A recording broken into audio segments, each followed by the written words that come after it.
All right, so I have a fresh number 7 modified geometry blade by Pegas. I have prepared the pattern. This is actually 3 layers of cedar. I have redesigned the pattern a little bit. Here's the pattern. The other thing is I've moved it to the center so that I can have material on all the way around on both sides. So I'm going to start with this one and cut out all these openings. Then I'll roll it over and I'll cut this opening, and then I'll cut the outside, and I'll show you what I'm going to try and see if that helps the situation, because I think I have found a solution.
That looks pretty good on this side. It doesn't look too bad on the other side. So that was me going around and making a 90-degree turn on the corners. So let's see what we can do with these other openings here. And I'm not going to speed this up because I'm just cutting this one, and this video hopefully won't be that long, but I'm not going to speed this up. So you'll see me cut this in real time.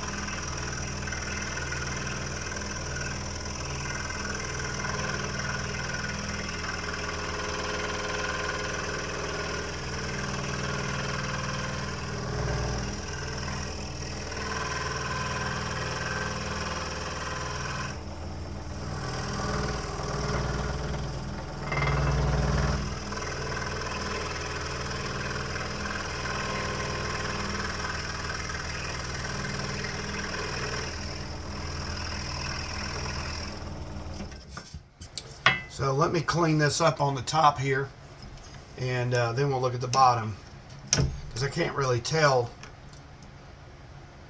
with these 2 extra pieces.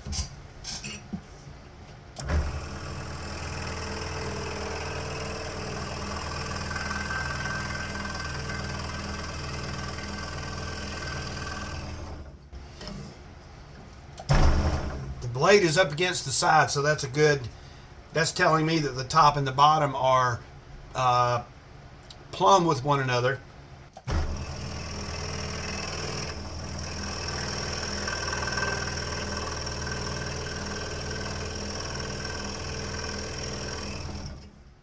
All right, there's the top.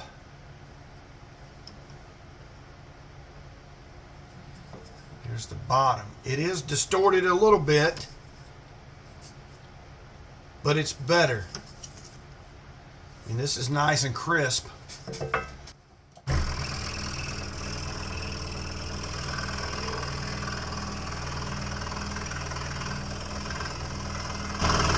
here to make that sharp curve, but here I can't.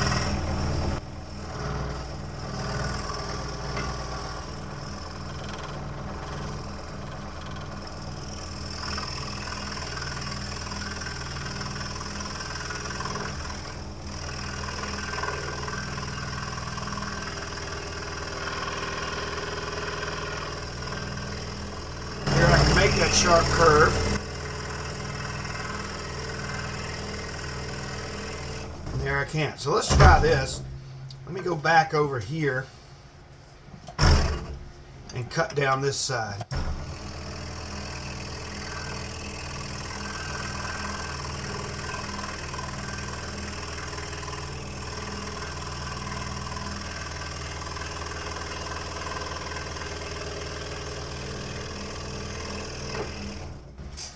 I'm really trying to let the blade do its work and not force it left and right.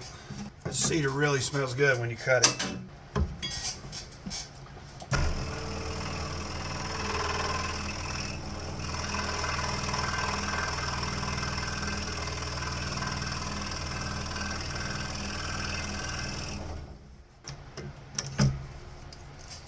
So there's the top.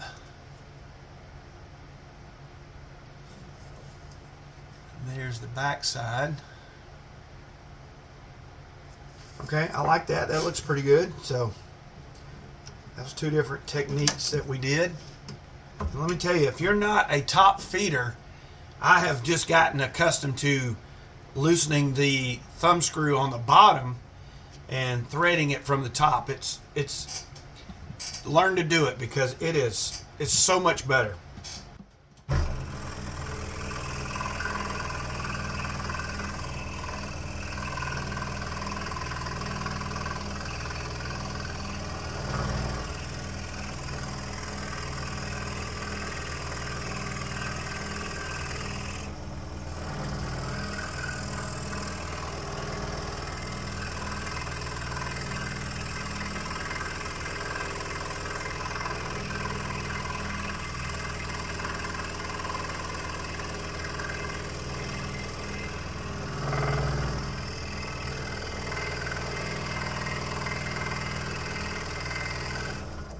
All right, I'm going to do like I did the other side and come in the other direction.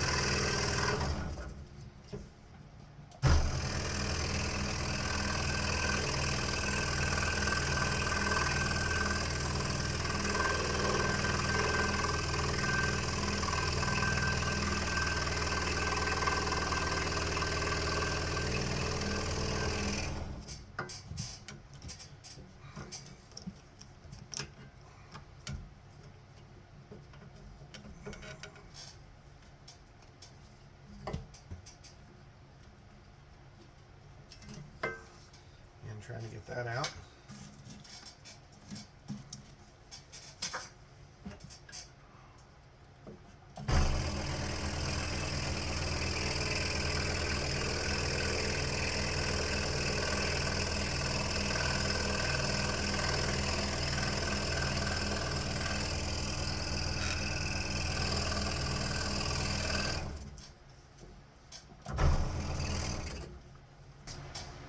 All right. There's that one. It's nice and crisp.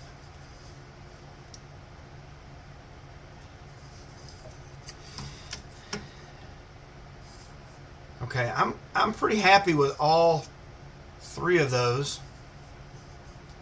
This one's got a little bit of a ridge in it. And again, I'm being nitpicky because I'm trying to find out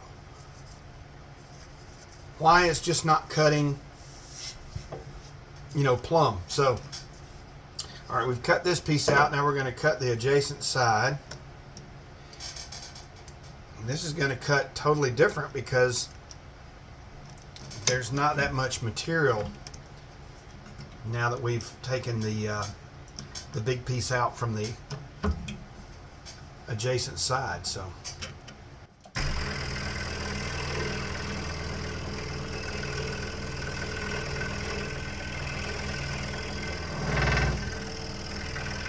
again, I'm going to make these sharp corners. trying to cut just inside the line.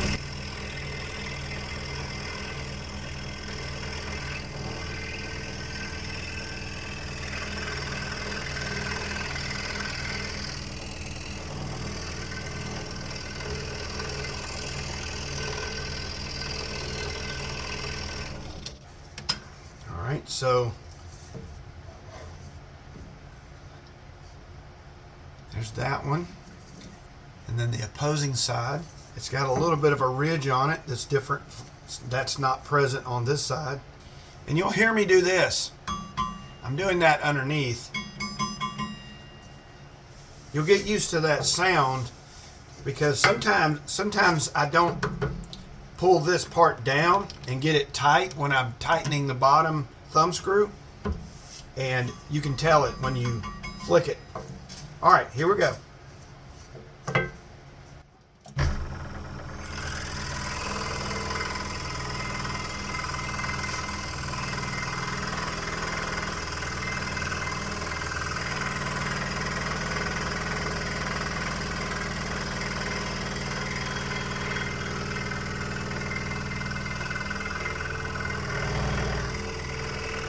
And just for reference, I'm cutting just outside the line.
A lot of sawdust in here.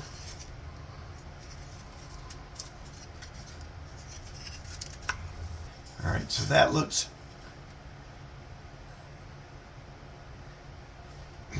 really good. So the reason why I get so frustrated about this is that it's just a straight cut. Well, all we got to do is roll it and do that same cut again. But here's where I think the problem lies. See how that moves around? If it's not in the exact spot that it needs to be, in other words, this is moving around because we're cutting on this side now, and this piece is moving up and down. If you don't get it right back where it should be, spaced out, guess what? These corners are going to be off, and that's where that's where the problem lies. Is the corners are not crisp.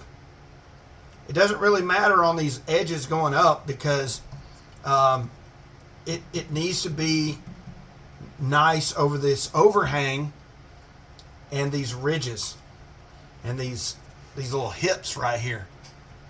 So what I'm going to do is I'm going to put blue tape on the sides and the end here off camera and get it to where it is spaced out and it's in here nice and snug so it doesn't move around. I mean, you see how much that moves? If that thing slides down or up, these corners are not going to be crisp. They're going to be off. So I think that's where the problem is. Also, being able to have this cutoff piece in one piece is going to help too. So I'm going to put some blue tape on this and space it out, and I'll be right back. All right, just want to show you this real quick. I've put several layers of blue tape on the top, this side, and this side. Now it's in there and it's not moving around, and now I'm going to tape this entire thing with clear packing tape. All right, it's not pretty, but I've got this taped together. It's nice and tight. There's a lot of force on this, so I'm sure this piece is moving around in these two halves, and that's probably where the problem is happening. So let's give this a shot.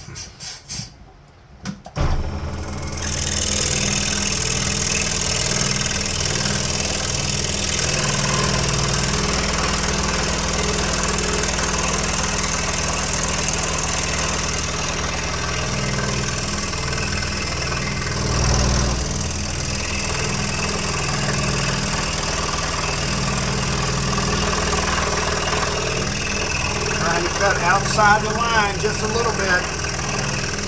That's what I did on the other side.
Well, I must say that I'm very happy with that.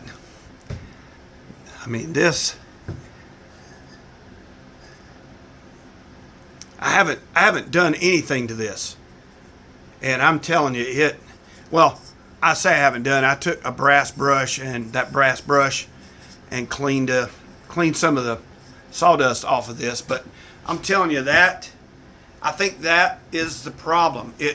When you put the other half back on here, it's not lined up to the you put your pattern on, and the two patterns are lined up and symmetrical to each other on each side of the blank.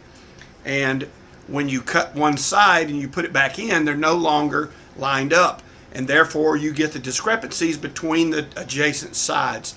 So I think that is the key. If some of you have been having problems with this, I know I had some comments saying that they never have had a 3D or a compound cut like this turn out, and that is probably the issue. I'm telling you that is what I'm looking for. That it's not perfect, but it's close, and that's what you want.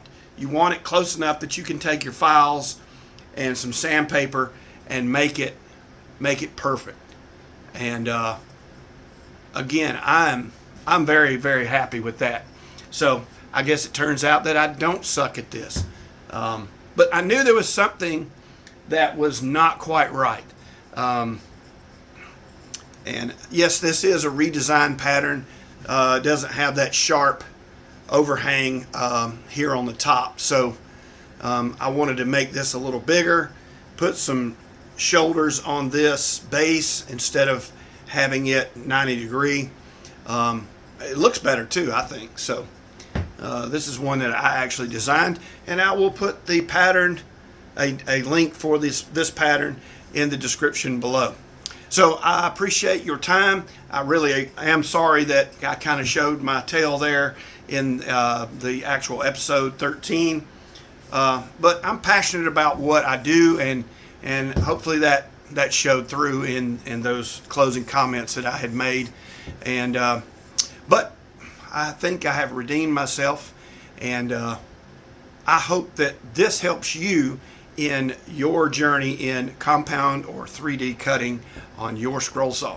Appreciate you spending time today. Please like, comment, and subscribe. Check out some of my other videos, and we'll see you on Scrolling Through Monday, episode 15. Thanks again.